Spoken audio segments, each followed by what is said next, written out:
Le général Tchiani a affirmé que la France ne quitte pas certains pays africains, mais qu'elle se réorganise. Vous avez clamé qu'il mentait, que vous vouliez des preuves. Pourtant, hier, le président Emmanuel Macron vous a ridiculisé en confirmant peut-être sans s'en rendre compte les propos du général Tchiani. Vos France-Africains ne vivent que de la propagande. Hein.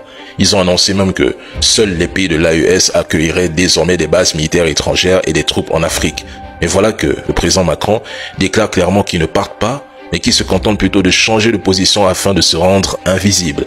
Un chef d'État africain même frappé du poing sur la table, proclamant que les troupes françaises allaient partir. 6 jours plus tard, donc hier, le grand maître, le président Macron, surgit pour dire qu'il lui avait simplement laissé le privilège d'annoncer, en gros, une fake news. Mais quelle honte, hein! Maintenant, vous osez venir nous dire que le président Macron manipule les Africains et cherche à nous diviser? Lol. Mais si Macron s'était contenté de répondre au général Tchiani, vous auriez applaudi des 2 mains, comme vous le faites pratiquement depuis plus d'1 an. Mais dès que le président Macron humilie votre chef d'État, en le décrivant peut-être implicitement comme un vassal incapable de prendre une décision sans l'approbation de la France, là, soudainement, vous êtes outré. Vous dites qu'il ne faudrait pas croire le président Macron. Pourtant, Macron ne ment pas, moi je le crois. Il dit simplement tout haut ce que tout le monde sait déjà. Il a couronné son discours en critiquant la jeunesse africaine et les intellectuels parce que nous le traumatisons. Le Sénégal et le Tchad, au moins eux, ont tenté de répondre et de recadrer le président Macron comme il le pouvait.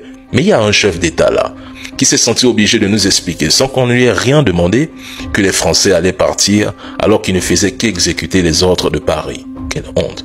Non seulement, il ne répond pas aux propos de Macron, mais son silence et celui de ses médias sont révélateurs. Ses partisans sur la toile sont passés du mode spectacle au mode silencieux en un éclair. Et voilà comment on reconnaît les propagandistes qui ne savent même pas ce qu'ils racontent dès qu'ils prennent la parole. Ils annoncent une chose le lundi et le mardi, la vérité les contredit. Pathétique et frustrant quand même hein, d'être du mauvais côté de l'histoire. Ah oui, donc ceux qui viennent me dire arrête de croire au président Macron, il nous divise, mais il fallait tenir le même discours quand le président Macron attaquait l'AES. Vous l'avez jamais fait, c'est pas aujourd'hui que moi je vais le faire. Je vais croire le président Macron jusqu'au bout quand il s'agit de critiquer vos chefs d'État. Si ou la famille. Suivez attentivement cette vidéo s'il vous plaît. Vous comprendrez les principales raisons pour lesquelles les puissances occidentales empêchent les pays africains de se développer correctement. Avant de continuer, aimez dès maintenant cette vidéo en cliquant sur le bouton « J'aime ». Cela montre à YouTube que la vidéo vous apporte une information utile et elle sera proposée à d'autres personnes. N'hésitez pas à partager cette vidéo sur Facebook et WhatsApp pour ouvrir les yeux au maximum d'Africains. Merci pour votre soutien. Poursuivons maintenant. Qui a vendu Alstom aux Américains? C'est le président Macron. Qui sacrifie les industries françaises et laisse fuir les talents français? C'est encore le président Macron. À cause de qui la France n'a plus de politique énergétique indépendante ni de souveraineté? C'est le président Macron. Qui ruine les Français en les enfonçant dans la dette et en bradant les fleurons industriels? C'est le président Macron. Qui a écorché l'image de la France à l'international? C'est toujours le président Macron. Qui a inventé la dissolution pour plonger le pays dans une crise politique? C'est le président Macron. Qui a réussi à paralyser les institutions de la Ve République? C'est le président Macron.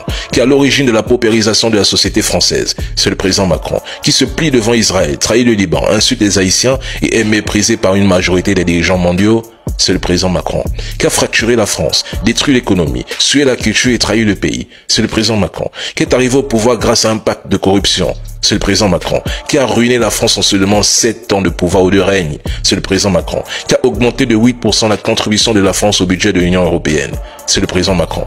Qui se comporte comme un monarque en France tout en jouant le valet devant Ursula von der Leyen et les Américains? C'est le président Macron.